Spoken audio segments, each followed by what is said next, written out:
Evap milk. 1/4 cup butter.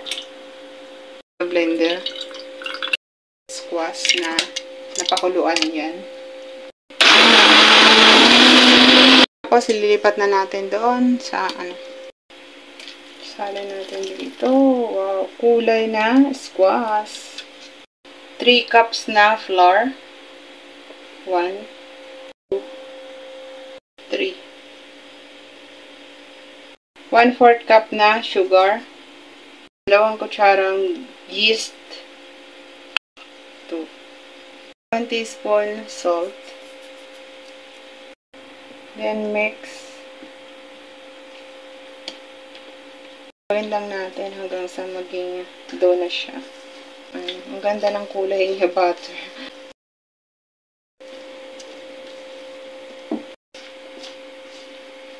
Ten minutes natin ang haluin ito.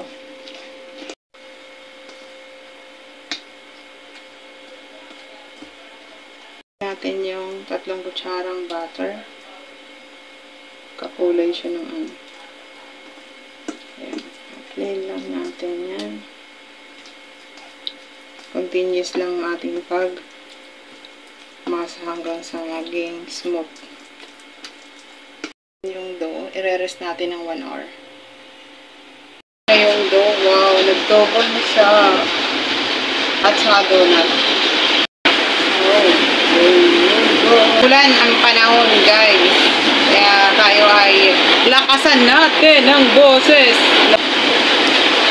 Gawa muna tayo ng donut kasi itong natin, gamit lang tayo ng kamay. Butasan lang natin yan. Ayan. Kahit na pwede nyo mabutas yan. Kasi atin ngayon, form siya as donut na.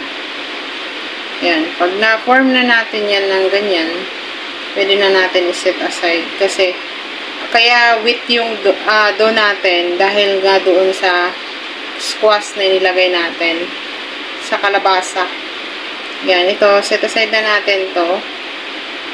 Na, may nagawa tayo. 4 lang gagawin ko na donut. Set aside muna natin yan. Ulitin lang natin. Ito ng 40 minutes. After 40 minutes, nag-double yung donut. Ready to fry. Ko lang ng paper something para hindi masubo sa ilalim. Natin yung lalagyan siya ng parang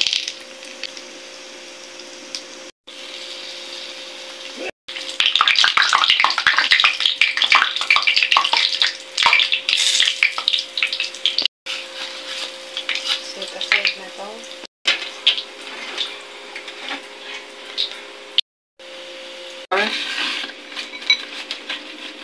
Cup. Tapos kukuha tayo ng milk. Evap or any kind of milk meron kayo. Basta gagamitin natin as ganito.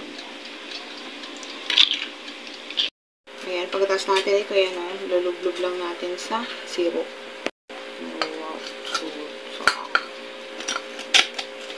Wow.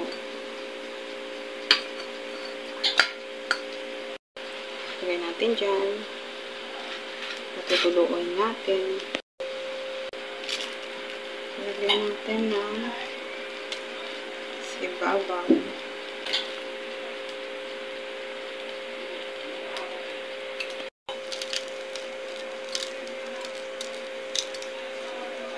Tayong donut. With sprinkles sa ibabaw. So, ito na yung donut. Wow! Subukan nyo to. Donut at home. Madali lang gawin.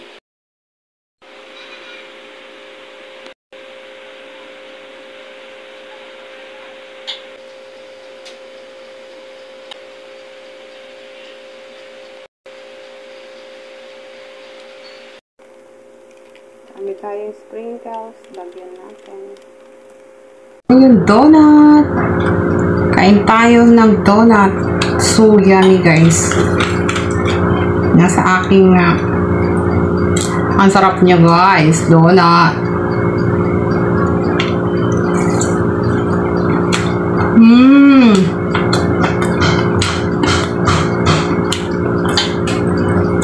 Ito masasabi kong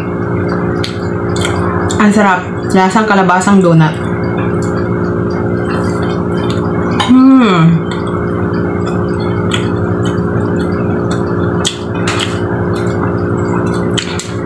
The inside fluffy.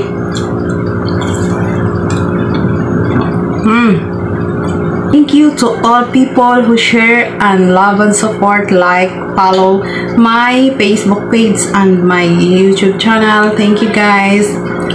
Bye all.